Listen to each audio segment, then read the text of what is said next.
अस्सलाम वालेकुम। सहाफ़ी प्रोग्राम में मतीउल्लाह जान और आज मेरे मेहमान एक बहुत बड़े सियासी और मजहबी सियासी जमात इस्लामी के नौ मुंतखब अमीर जनाब हाफ़िज़ नईमुर रहमान।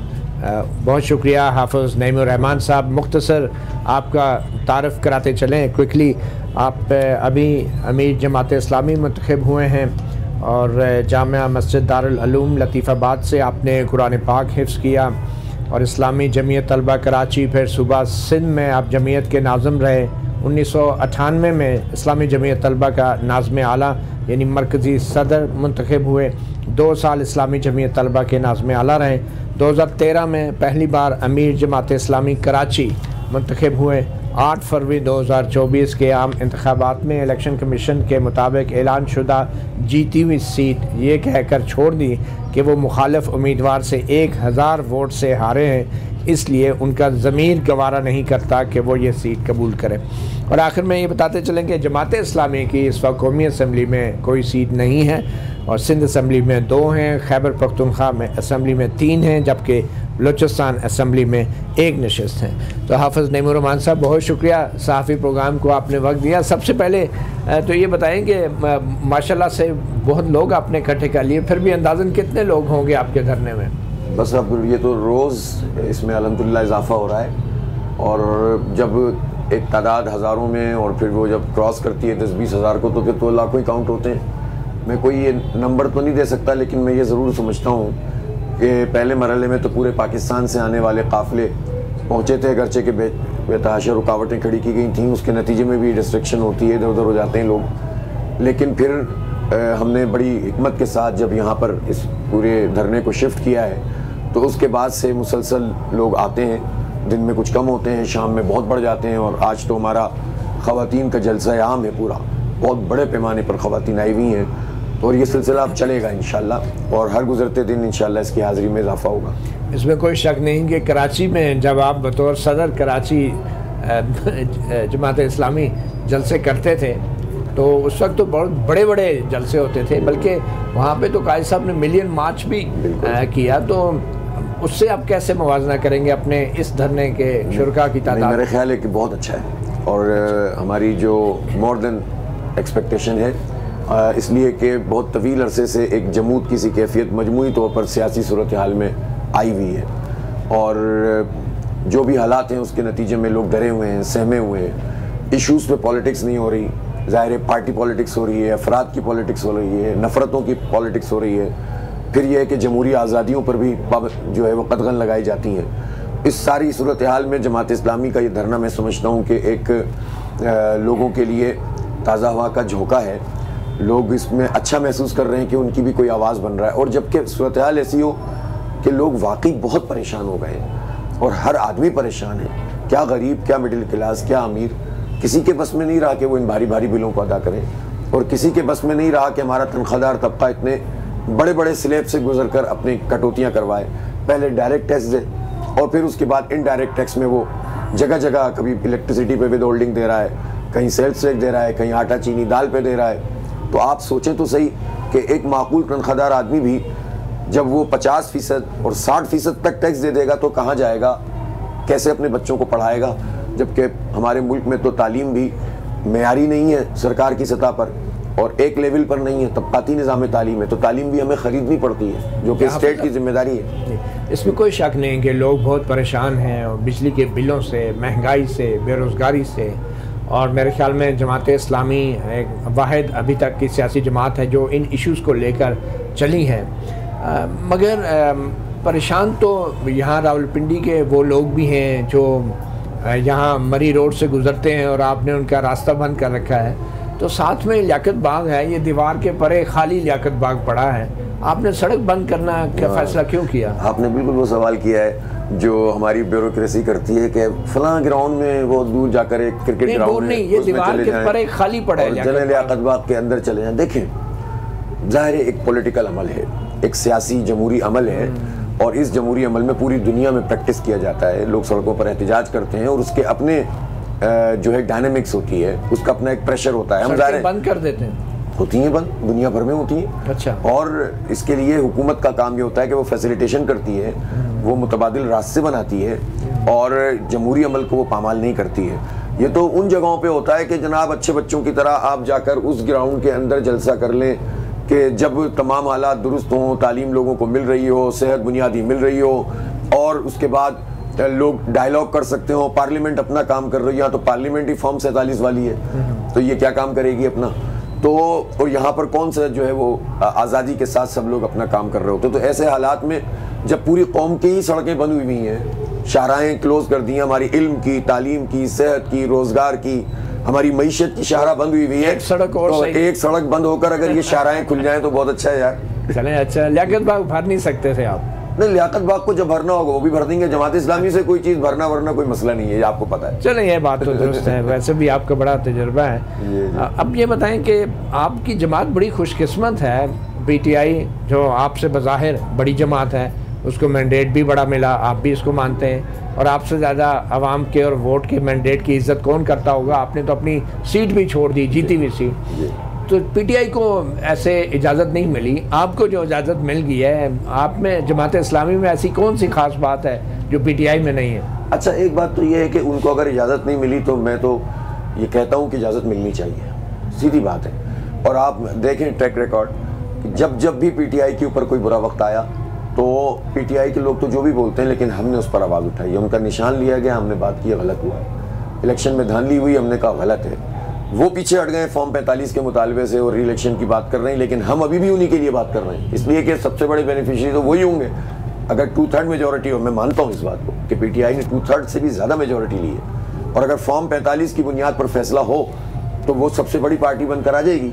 लेकिन वो खुद उनके कुछ लोग, मैं नहीं कहता कि पार्टी पॉलिसी है क्या है, अफराद क्योंकि कई हिस्सों में वो सोचते हैं, इस वक्त उनकी लीडरशिप का ही प्रॉब्लम है कि मेन लीडर नहीं है, तो पार्टी जो है वो उस तरह से समझ में नहीं आता, कभी कुछ कभी कुछ।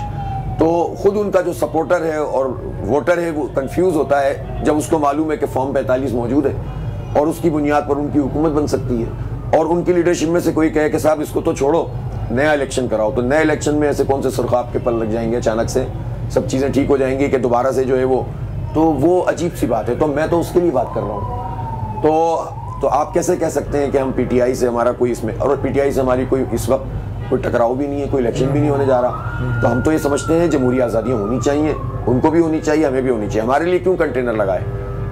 देखें, माजी में तो पार्टियों के लिए कंटेनर नहीं लगाया गया, इस्लामाबाद में रास्ते दिए गए, तो हमारे लिए तो चारों तरफ से बंद कर दिया था। तो आप PTI के साथ मिलकर भी तो ये सब कुछ कर सकते थे। PTI भी वही बात कर रही है जो आप कर रहे हैं, फर्क क्या है आप दोनों में? कोई इख्तिलाफ भी नहीं है आपके बकौल। तो महंगाई, बेरोजगारी, बिजली के बिलों के हवाले से तो आप एक ही बात कर रहे हैं, तो फिर ये अलग अलग से क्यों? दो बातें हैं। एक बात तो ये कि PTI के जो इश्यूज हैं इस वक्त, ज़ाहिर है उनकी पार्टी एक खास उससे गुजर रही है, तो उनका फोकस जो है बिजली के बिल नहीं है, उनका फोकस जो है वो इस वक्त ये नहीं है, क्या नाम है, IPPs नहीं है। वो क्या है? वो उनकी अपनी पार्टी का इशू है ना, उनके लीडर गिरफ्तार है। अच्छा। उनकी आज़ादी की बात कर रहे हैं, वो जो है वो अपने लिए जमहूरी आज़ादियों की बात कर रहे हैं और हम उन्हें सपोर्ट करते हैं। लेकिन जाहिर है कि इन चीज़ों के ऊपर इतने, और दूसरी बात ये कि चूंकि उनकी ऑर्गेनाइजेशन का प्रॉब्लम है कि एक सपोर्ट बहुत बड़ी है, उसकी बेस बहुत बड़ी है, सोशल मीडिया पे उनकी सपोर्ट बहुत बड़ी है, हम मानते हैं इस बात को, लेकिन निकल कर आकर अपनी चीज़ों को मैनेज करना उसमें मुश्किल है। फिर मैंने अर्ज़ किया ना कि उनकी पार्टी में जब हम साथ चल रहे हो एक इशू पर, मिसाल के तौर पर ये तहफ़्फ़ुज़ आईन पाकिस्तान, अब इसका मेन गोल क्या होना चाहिए कि भाई एक लीगल डॉक्यूमेंट फॉर्म 45 मौजूद है, अगर ये नहीं होता ना तो हम री-इलेक्शन की बात करते हैं, ठीक है। जब ये मौजूद है तो जुडिशल कमीशन बनाओ, सुप्रीम कोर्ट के जजों पर मुश्तमिल, चीफ जस्टिस इसको करें और लाते जाएं, जिसका फॉर्म 45 सीधा हो उसको जिताते जाएं। तो आप क्यों नहीं ये दरख्वास्त करते? तो हम तो कर रहे हैं, हमने तो की, कोर्ट में भी गए हैं हम। अच्छा। और बात ये है कि अब हम उनके साथ चले जाते हैं बिलफर्ज, हालांकि हमने उनसे राब्ते मुनक़ते नहीं किए, वो आते हैं, हम भी उनके पास जाते हैं, मीटिंगों में भी शरीक होते हैं। मिलके क्यों नहीं है? बता रहा हूँ, कॉमन इश्यूज है ना, उस पर हम बात करते हैं। लेकिन यार चलते चलते री-इलेक्शन पे आ गए, अब जमात इस्लामी ये नहीं कर सकती। प्रॉब्लम जमात इस्लामी का, और इसीलिए माजी में ये होता रहा है, हम इत्तेहाद बनाते हैं, इत्तेहाद चलाते हैं, इत्तेहाद में कुर्बानियाँ देते हैं, सब कुछ जमात इस्लामी करती है, और कंधों पे चढ़कर कुछ लोग इधर के फोन पे उधर चले जाते हैं, उधर के फोन पे उधर चले जाते हैं। कौन? पीटीआई वाले लोग? नहीं, पीटीआई तो अभी आई है, माजी में हमने बहुत तजुर्बात किए। ठीक है, माजी में आपको भी तो फोन आते होंगे ना? माजी में तो सबको फोन आते हैं। जब एक्सटेंशन हुई थी बाजवा साहब की, तो क्या हमें फोन नहीं आए थे? बिल्कुल सही है, तो सारे लोग फोन तो सबको आते हैं। अब मुझे ये नहीं, फोन पे अमल दरामद किया माशाल्लाह तीनों पार्टियों ने, पीटीआई ने, नून लीग ने, पीपल्स पार्टी ने, सबने किया, जमात इस्लामी ने नहीं किया। ठीक है, तो फोन तो सबको आते हैं, लेकिन जाहिर है आपको देखना पड़ता है। मुझे ये बताए ना, आप फॉर्म 45 का बार बार जिक्र कर रहे हैं, तो इस्लामाबाद के जो 3 हलके हैं जिनमें नून लीग के उम्मीदवार कामयाब करार दिए गए हैं, क्या उनके जो मुकदमात हैं इलेक्शन ट्रिब्यूनल के सामने, क्या जमात इस्लामी अपने फॉर्म 45 के हवाले से पीटीआई के हक में गवाही देगी? उन ट्रिब्यूनल फॉर्म 45 उनको दे दिए, ये प्रोपेगेंडा होता है, मैं बताता हूँ। हाँ। और हमारी तरफ से इंस्ट्रक्शन है, जहाँ भी कोर्ट हमें बुलाएगी हम हक की गवाही देंगे आप। हाँ, देंगे कि ये हमारे फॉर्म 45। भाई बात देखें, इनकी नालायकी होती है, खुद जो केस लेकर चल रहे होते हैं। अब मुद्दई सुस्त गवाह चुस्त चाहते हैं, वो ये चाहते हैं उनका सारा काम जमात इस्लामी करके दे, ये तो नहीं होगा ना। अब कराची में 80% फॉर्म 45 हमने उनको फराहम किए। ठीक है, अब ये तो नहीं हो सकता ना कि केस वकील भी मैं करूं उनके लिए। किनको? पीटीआई को? अच्छा, पीटीआई के अपने फॉर्म 45 नहीं थे? वो मैंने कहा ना, सपोर्ट है, वर्कर नहीं होता। अच्छा, और सपोर्टर होता है, लेकिन तो इस्लामाबाद में तो पोजीशन पीटीआई की बड़ी थी, इसके बावजूद उन्हें फॉर्म 45 चाहिए थे ना हमसे।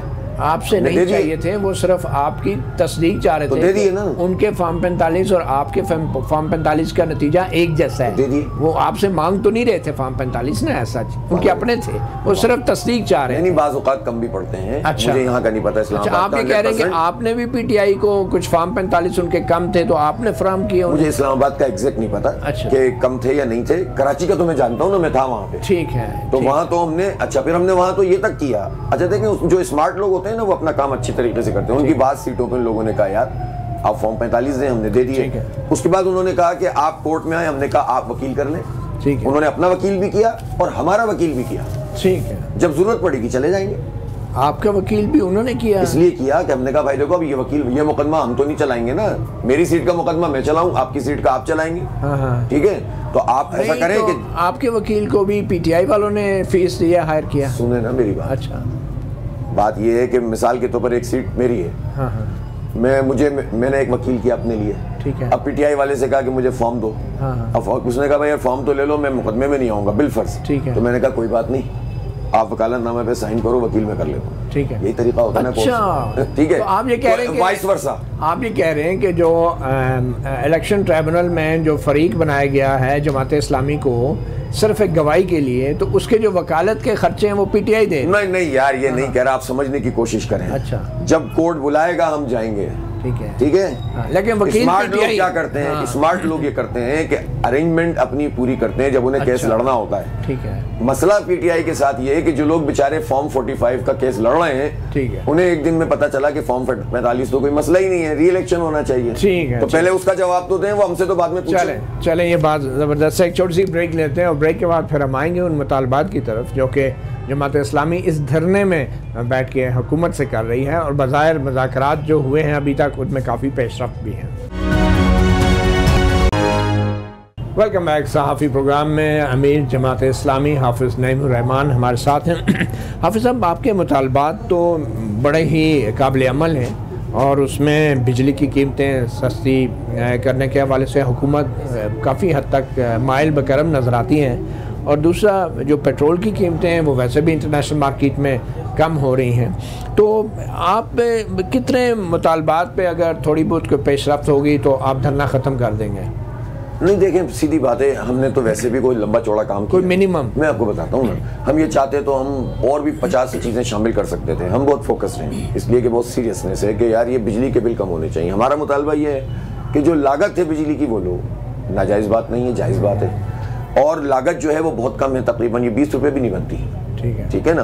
और आप हमसे पहले तो कैपेसिटी चार्जेस में करके उसको 35-40 पे ले जाते हैं, फिर उसके बाद उस पर टैक्सेस लगाना शुरू कर देते हैं। तो अब ये बिल जाकर जो है वो 65 रुपए तक पे चला जाता है कहीं। ठीक है, कहीं पर 55 रुपए चला जाता है। तो ये बजट से पहले अगर आप कुछ शुरू करते कर रहे थे, छोटे मुजाहरे भी कर रहे थे, बड़े मुजाहरे भी कर रहे थे, मानते ही नहीं है। मर्द नादा पर कलाम नर्म नाजुक बहस। तो ये जो IPPs का मुतालबा कर रहे हैं, जो इंडिपेंडेंट पावर प्रोजेक्ट्स हैं, ये तो इंटरनेशनल मुआहदे भी हैं, इनमें शामिल हैं।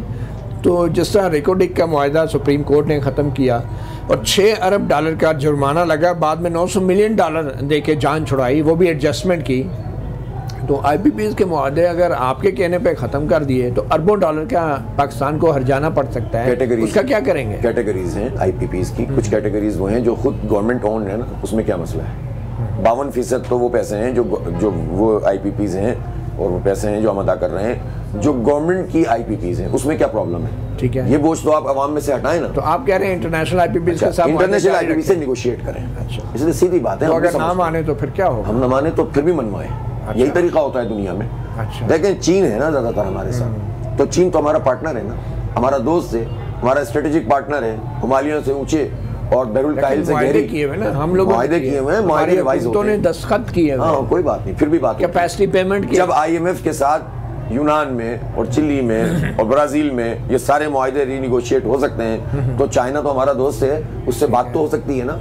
तो अगर सीरियस तरीके से वकार के साथ इज्जत के साथ बात की जाए तो ऐसा नहीं, हमारी ये दोस्ती स्ट्रेटेजिक दोस्ती भी है, हम उसकी जरूरत, वो हमारी जरूरत है। ठीक है, तो इसलिए ऐसा नहीं है कि वो बिल्कुल ही डेडलॉक है और खत्म हो गया है। मैं समझता हूँ कि अगर राइट डायरेक्शन में काम किया जाए, वो पूछेंगे आपने अपना क्या किया। कोई बड़ी खबर है लोगों के लिए, आपके जो मुज़ाकरात आए हुकूमत से, कोई बड़ी खबर है, कोई इमीडिएट न्यूज़, इस धरने का कोई फायदा हुआ आपको? नहीं, फायदा बिल्कुल होगा इंशाल्लाह को। नहीं होगा। अभी तक के क्या तवक्कुआत? देखिए, तवक्को ये है कि पहले तो वो सुनने के लिए तैयार ही नहीं थे, अब वो आकर उन्होंने आए भी धरने में, फिर बातचीत भी शुरू की, अब टेक्निकल कमेटी के हवाले किया।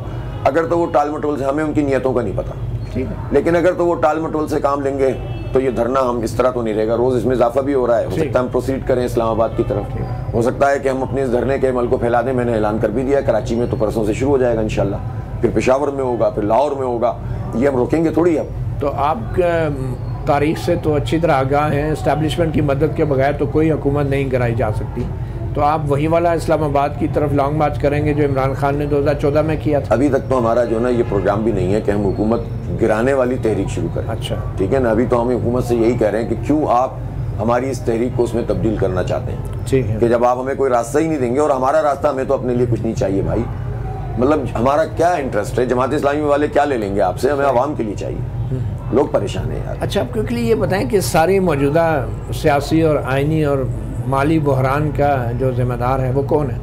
उसकी जिम्मेदारी पूरा निज़ाम है और निज़ाम को चलाने वाले सारे स्टेक होल्डर हैं। देखें, आप तो कुरान के हाफिज़ हैं और कुरान की जो बारीकियां हैं उनको भी अच्छी तरह समझते हैं, तो बतौर अमीर जमात इस्लामी अगर आपकी पार्टी इक़्तिदार में आती है तो ज़ाहिर बात है कि हाफिज़ जो है वो हाकिम बन सकता है, हुक्मरान हो सकता है। तो एक हाफिज़ हुक्मरान में और एक आम सियासतदान की हुक्मरानी में क्या फ़र्क देखते हैं आप? अच्छा देखें, ये तो मैं अपने आप को तो खैर क्या समझता हूँ, मैं बहुत कमील आदमी हूँ, हिफ्ज़ तो बहुत सारे लोग करते हैं, मैंने भी कर लिया, लेकिन मैं ये समझता हूँ कि जमात इस्लामी की तर्ज़ हुक्मरानी की बात करें, जमात इस्लामी में एक आदमी होता ही नहीं, जमात इस्लामी में तो पार्टी होती है। मतलब इससे कोई फ़र्क नहीं पड़ता हुक्मरान हाफिज़ है या नहीं है? अगर हाफिज़ होने के कोई फ़ायदे भी हैं बतौर एक हाकिम? नहीं, अगर वो हाफिज़ बाअमल हो, हाफिज़ कुरान को समझता हो और कुरान के उसूल को जानता हो, आइन को जानता हो, अच्छा, और वो उसके मुताबिक अमल करने की कोशिश करे, तो क्यों नहीं फ़ायदा होगा? इसका मतलब है कि अगर आइन को ज़्यादा ना भी समझता हो, अगर वो हाफिज़ है तो हुक्मरानी कर सकता है? नहीं, ये आपके सवालात बहुत अजीब व गरीब किस्म के हैं जो मेरी समझ में नहीं आ रहे। नहीं, आप क्या कहना चाहते हैं? मैं इसलिए कह रहा हूँ ना कि आपकी जमात की तरफ से अभी तक वाज़े तौर पर जिस तरह के हालात हैं उनके ऊपर कोई मौक़िफ़ नहीं लिया जा रहा। नहीं, कौन सा मौक़िफ़ आप चाहते हैं? आप चाहते हैं गोलियां चलाना शुरू कर दें? देखिए, हुकूमत कह रही है, वज़ीर दिफा कह रहे हैं कि आइन का ब्रेक डाउन भी हो सकता है, कॉन्स्टिट्यूशनल मेल्ट डाउन हो सकता है। ख्वाजा आसिफ का यह बयान आया और जमात इस्लामी की तरफ से इसके ऊपर कोई मौक़िफ़ वाज़े सामने नहीं आया कि अगर कॉन्स्टिट्यूशनल मेल्ट डाउन होता है। ये एक हफ्ते पहले की बात है, इंटरव्यू में दिया उन्होंने ये। इंटरव्यू 50 देते रहते हैं लोग, अब मैं ख्वाजा आसिफ के इंटरव्यू के पीछे let me put it this way कि अगर मुल्क में मावरा आइन कोई इकदाम होता है, कॉन्स्टिट्यूशनल मेल्टडाउन होता है, जो आप समझते हैं अभी भी हो, जमात इस्लामी ने कभी भी खिलाफ आइन किसी इकदाम की ना सिर्फ ये कि हिमायत कभी भी नहीं की। अयूब खान के ज़माने में क्या हुआ? जमात इस्लामी बैन हो गई। चले ज़िया उल हक के ज़माने में तो नहीं, हुआ ना? नहीं की, तो उसमें तो सबसे बड़े बेनिफिशियरी नहीं, कोई बेनिफिशियरी नहीं थे। एक तो ये कि आप लोगों ने 4 चीज़ें पकड़ ली हैं और माशाल्लाह उसी पर पूरी 40 साल की सहाफ़त है आप सबकी जितनी भी है। आप मुझे बताइए ना कि उस वक्त क्या सूरत हाल थी। उस वक्त कौमी इत्तेहाद था, कौमी इत्तेहाद का फैसला था कि अगर इलेक्शन करवाने हैं चूंकि एक बहुत बड़ी तहरीक चली थी, उस तहरीक के नतीजे में ये सब कुछ हुआ था, क्योस हुआ था। अगर इलेक्शन करवाने हैं तो कौमी इत्तेहाद ये फैसला करता है कि इसका पार्ट बने। हम 4 महीने पार्ट बने, उसने इलेक्शन नहीं कराया, मर गए। आप बताएं ना कि जमात इस्लामी ने छोड़ दिया था इसलिए कि उसने इलेक्शन नहीं कराए थे। चलिए आपको एक लिए फास्ट फॉरवर्ड आते हैं। अभी हाल ही में तहरीक लबैक पाकिस्तान के कुछ कायदीन की तरफ से चीफ जस्टिस को, जजेस को धमकियां दी गई हैं, उनके फतवे जारी किए गए हैं। इस अमल को आप कैसे देखते हैं? नहीं, धमकियां तो किसी को भी नहीं देनी चाहिए, ना कोई इस तरह के जो है वो कुफ्र इस्लाम के फतवे। अलबत्ता जो फैसले से इख्तिलाफ है वो करना चाहिए और पूरी कुव्वत से करना चाहिए। फतवे के बारे में आप क्या कहते हैं? नहीं, फतवे तो देने का किसी को हक़ हासिल। आपके ख्याल में इस हवाले से गिरफ्तारियां जो हुई हैं या होंगी वो दुरुस्त होंगी? भाई देखें, आइन की बालादस्ती होनी चाहिए, कानून की बालादस्ती होनी चाहिए। मसला ये है कि पाकिस्तान में क्यों जेन्युइन इश्यूज़ पर बात आगे नहीं बढ़ती। बात हम कर रहे होते हैं बिजली के बिलों की, हर एक का अपना अपना एक एजेंडा है। किसी को अहमदियों पे ही बात करनी है किसी एजेंडे के तहत तो वो वही सवाल करेगा, किसी को TLP पे ही बात करनी है वो वही सवाल करेगा, किसी को जो है वो बलूचिस्तान पे ही बात करनी है तो वो सवाल। तो जो मौजूद चल रहा हो, जिस पर बात चल रही हो, उस पर सैर हासिल बात हो जाए तो पाकिस्तान में काफ़ी मसले बेहतर हल हो जाएंगे। आपके ख्याल में अभी इमरान खान को रिहा कर देना चाहिए? क्या इमरान खान एक सियासी कैदी है? मेरा तो ख्याल है कि उनको सियासी बुनियादों पर ही कैद किया हुआ है। अच्छा। क्योंकि बहुत सारे मुकदमात बहुत सारे लोगों पर होते हैं, लेकिन किसी ख़ास पॉइंट ऑफ टाइम में जब ये काम किया जाता है तो लोग जो हैं वो जाहिर सी बात है यही समझेंगे उसको। और सबसे अच्छी चीज़ ही ये है कि सबको काम करने का मौका मिले, लेवल प्लेइंग फील्ड हो, फिर हर कोई अपनी परफॉर्मेंस के साथ सामने आएगा। इमरान खान साहब की हुकूमत 3.5 साल गुजार चुकी थी, आप उसको 5 साल करने देते तो खुद ही पता चल जाता लोगों को कि किसकी परफॉर्मेंस क्या है। लेकिन इस हुकूमत को आप कहते हैं कि फौरी तौर पे जाना चाहिए? नहीं, मैं तो नहीं कह रहा। अच्छा, इस हुकूमत को इसलिए जाना चाहिए कि ये हुकूमत लेजिटिमेट नहीं है। अच्छा। ये फॉर्म 47 वाली है, ठीक है, फॉर्म 45 वाली नहीं है। ये महंगाई और इन चीज़ों की वजह से आप नहीं कह रहे, आप कह रहे हैं कि तो मैं एक उसूली बात कह रहा हूँ कि इनको तो आना ही नहीं चाहिए था ना। अगर नवाज शरीफ साहब जब इतनी वोट को इज्जत दो की बात कर रहे थे, 70,000 इजाफी वोट, अगर इस हुकूमत ने आपके मुतालबात मान लिया ये महंगाई और बिजली के बिलों पे, तो फिर ये हुकूमत जारी रख सकती है? नहीं, सीधी बात यह है कि जो हमारा उसूली मौक़िफ़ है वो अपनी जगह मौजूद है। ठीक है, वो हम बात कर रहे हैं, चाहे आपके बात माने या ना माने, ये हुकूमत कह रहा है। वो तो हम धरना दे रहे हैं ना उसके लिए। अच्छा, ठीक है, वो तो हम दे रहे हैं ना। बात ये है कि वो हैं तो हुकूमत तो वही है ना, बात तो उसी से होगी ना, और किससे करें। एक छोटी सी ब्रेक लेते हैं। हमारे साथ अमीर जमात इस्लामी हाफिज नईमुर रहमान मौजूद है। Welcome back. सहाफ़ी प्रोग्राम में अमीर जमात इस्लामी हाफिज नईमुर रहमान हमारे साथ हैं। सर क्विकली बताएं, PTI के ऊपर जो बतौर सियासी, सर मेरा मौजूद इस वक्त बिजली के बिल है। अच्छा। और आप इस पर बात की नहीं आपने, जिस धरने में आप आए उस पर तो आपने मुझसे बात की। आपके बड़ी जमात है, आप एक बहुत बड़ी पोजीशन लेके बैठे हैं, मुल्क में जो हालात हैं आप उनसे धरना देने के बिजली के बिल और IPP के लिए बैठा। बिल्कुल हो सकते हैं। इस मुल्क में अगर बहरान हुआ, लेट से वो आपने बात की है उस पर IPP पे, तो ये आप भी इफेक्ट होंगे और ये पूरे गरीब लोग भी इफेक्ट होंगे। मुझे बताएं कि PTI पे सियासी पाबंदी अगर लगाई जाती है बतौर जमात, तो जमात इस्लामी का क्या मौक़िफ़? मुखालफत करेंगे। आप इसकी मुखालफत करेंगे?